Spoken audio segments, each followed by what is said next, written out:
survive poisoned productions. Dear esteemed guest, we would like to invite you to a very exclusive Halloween haunting. October 31st, Deadlands, 10 p.m. Invite only.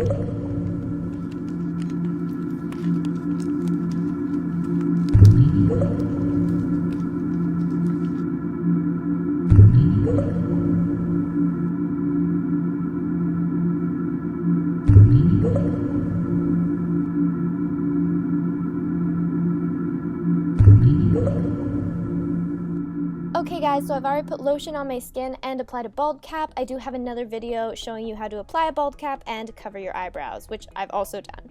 Right now, all I'm doing is taking some cotton balls and some liquid latex and creating these like boils and bumps all over my skin. Really using that brush to saturate the cotton balls with liquid latex and then mold them how I want them to look. And no, I do not care about this brush. I did throw it away after this, just so you know, liquid latex does wreck brushes, but this is just one that I got at the dollar store, so I didn't really care, you know what I'm saying? So yeah, I'm just balling them up, placing them on the liquid latex, and then putting liquid latex over top of them, and then shaping them, and I kind of put them in like clusters in different spots across my face and on my head, just to give this really like gross, boily, growing, swampy, deathy vibe.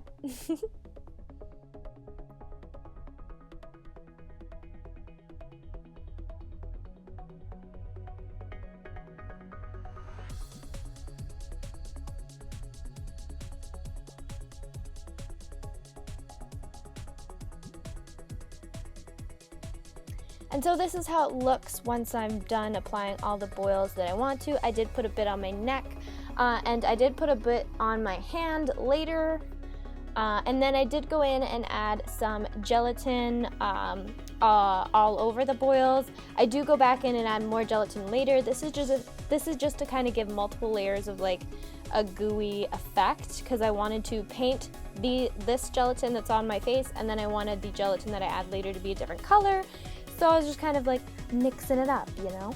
Now I'm adding just liquid latex all over my skin and letting that dry a little bit, and then going in and ripping it once it's dry to make it look like my skin is starting to peel and wrinkle and just make it really look very decayed and disgusting. So as you can see here, I'm just lathering on the liquid latex, and then I use a blow dryer to dry it, and then right here I take my fingers and start pulling and stretching the liquid latex so that you get these kind of like rivets and holes that it looks like it's in your skin. It looks super cool.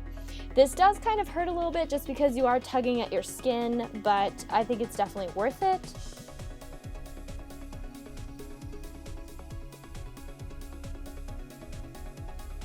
Right here you can see all the different like rips and holes that I created.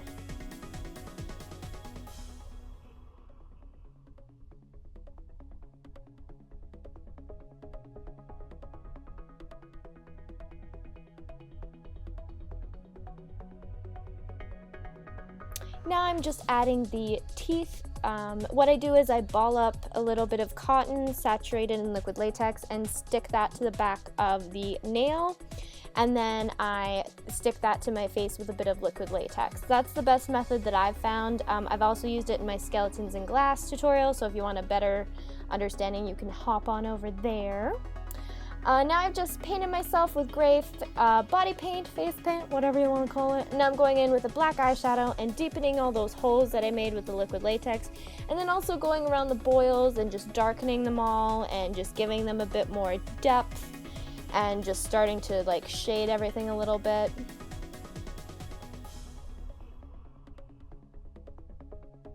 The fluffier the brush, the better. It just makes this really easy because it blends out the eyeshadow as you apply it, so that you don't have to waste too much time blending. Just make sure your brush is really soft and really fluffy. Now I go in with tan and this like rough sponge, and I just stipple on the tan just to break up the gray. I use the stippling technique and the flecking technique where I take a paintbrush, dip some paint in it, and like speckle myself with it. I use both of those just to kind of break up the color. It's a really quick and easy way to do that and make things look more realistic. Now I'm just doing the same thing with a green. Honestly, I just go back and forth between like greens and browns and blacks and tans just to get a really like swampy dead color overall. And I do this with this stipple sponge just so it looks more realistic and like breaks up the color very nicely and doesn't look too harsh in some spots. And then I go over the boils with a bit of yellow just to make them really like gross and disgusting. And then I go in and add black. And now I'm adding the brown. Honestly, it's just a bunch of like earth tones that I'm adding just to really sell it. And I do layer it quite a few times until I get the look that I want, and that is what you're gonna have to do too. Just make sure that you don't make it too muddy. Like if you make it too brown and don't break up the color enough, it's just gonna look like there's not gonna be a lot of depth, there's not gonna be a lot of shadows and highlights. It's just gonna look very like one-toned, and you definitely don't want that. So now I'm going in with that speckling technique that I talked about earlier with some white, and it just really easily and quickly breaks up the color. And face paint always dries like less intense that it goes on, so it looks really white right now, but once it dries it's gonna look a lot more natural. Now I'm just doing the same thing with a brown.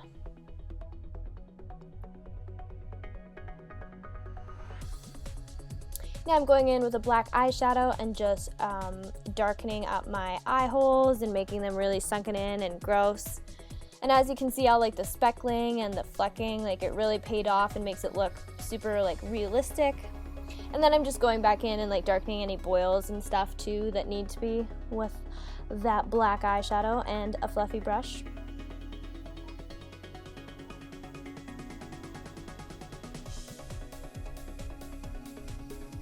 Don't be afraid to go around the like drips and like droopy bits of your makeup either. It just makes it look even more like shadowed and 3D and realistic.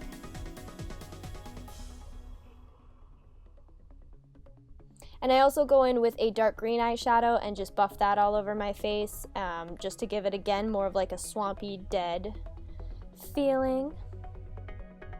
And stippling a bit more white on and some green just to, again, the darker colors where I want the shadows, the brighter colors on the higher points of my face, like my boils.